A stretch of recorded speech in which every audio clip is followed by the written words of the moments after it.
আমদানি নির্ভরতা কৃষককে ক্ষতিগ্রস্ত করেছে বলে জানিয়েছেন মৎস্য ও প্রাণী সম্পদ উপদেষ্টা। আর কৃষি জমি হ্রাস সহ উচ্চ আমদানি শুল্ক উৎপাদনে প্রভাব ফেলছে বলছেন বিশেষজ্ঞরা। এ অবস্থা চলতে থাকলে সামনে বড় ধাক্কা আসতে পারে দেশের খাদ্য ব্যবস্থাপনায়।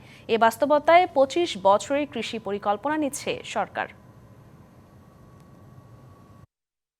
শিল্পের আগ্রাসনে ক্রমেই কমছে কৃষির প্রভাব। গবেষণা বলছে গেল ৫ বছরে দেশে কৃষি জমির পরিমাণ কমেছে ২%।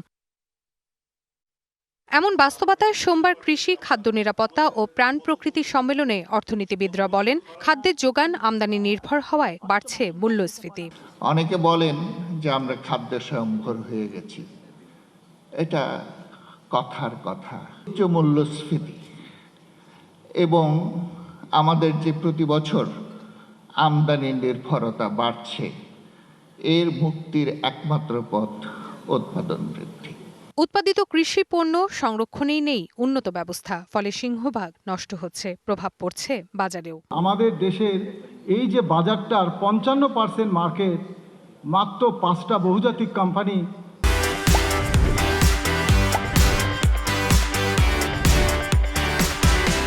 তার ৮টা প্যাটেন্ট প্রোডাক্ট দিয়ে এটা দখল করে রাখছে, অথচ তারা কিন্তু এতদিনে এখানে উৎপাদন করে রপ্তানি করার কথা।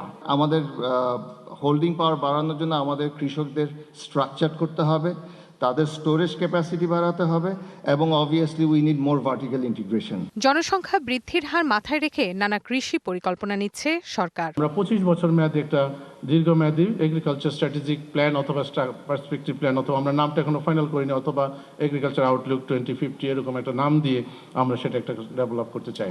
ভোক্তার খাদ্য নিরাপত্তার পাশাপাশি কৃষকের স্বার্থ দেখার কথা বললেন মৎস্য ও প্রাণী সম্পদ উপদেষ্টা। কিন্তু মুনাফাকে প্রাধান্য না দিয়ে দেশের মানুষের খাদ্যের যোগানের প্রাধান্য আপনাদেরকে দিতে হবে।